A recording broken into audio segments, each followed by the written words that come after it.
From the National Newsroom of the Canadian Press, I'm Karen Rebo.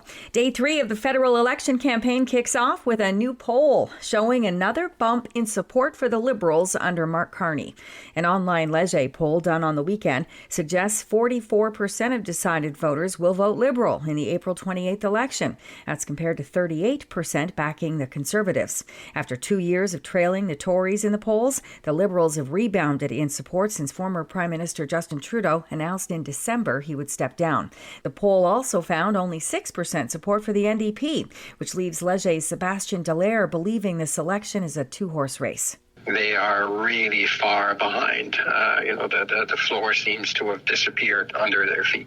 On the campaign trail today, Carney will be in the Halifax area, Conservative leader Pierre Poilievre will be in Vaughan, Ontario, and the NDP's Jagmeet Singh will campaign in Toronto and Hamilton.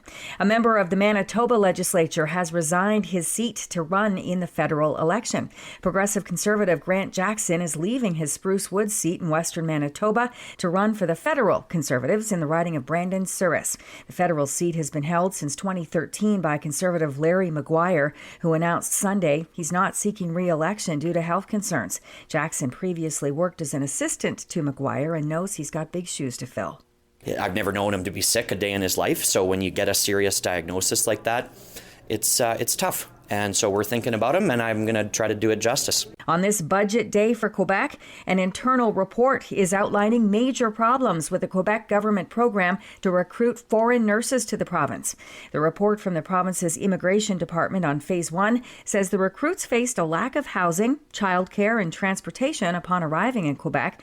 The nurses from several countries in Africa were unprepared. They also dealt with severe stress due to the intensive training schedule, culture shock, and a fear of failure. In a lapse in national security, the Trump administration's top officials shared war plans on a messaging app with journalist Jeffrey Goldberg of The Atlantic. He was mistakenly added to the chat on Signal. The information included classified details ahead of a U.S. attack in Yemen on March 15th. Here's reporter Lionel Moise. Defense Secretary Pete Hegseth is denying a reporter's bombshell claim that Hegseth disclosed secret war plans with him on a group chat. Nobody was texting war plans, and that's all I have to say about that. No, that's a lie. He was texting war plans. He was texting attack plans. Jeffrey Goldberg of The Atlantic published an article claiming that National Security Advisor Mike Waltz accidentally added him to a group chat on the messaging app Signal, where Hegseth discussed highly sensitive plans to attack targets in Yemen.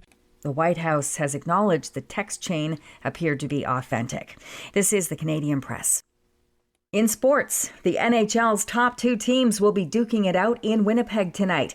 The Washington Capitals will be taking on the Jets. This as Capitals captain Alex Ovechkin is just 7 goals behind Wayne Gretzky for most goals scored in a career. Canadian Press national hockey writer Josh Clipperton says there are some political storylines to the Big O's record chase, including Gretzky's reputation alongside his support of U.S. President Donald Trump and Ovechkin's support of Russia's president. There's always been talk of this record and how it will be viewed.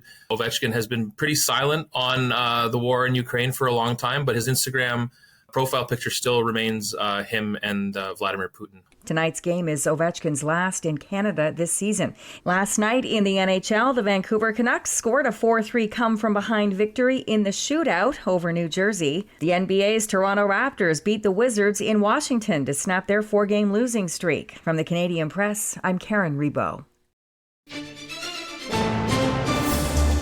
Thanks for listening. Don't forget to follow and subscribe. For more of today's top stories, visit thecanadianpressnews.ca.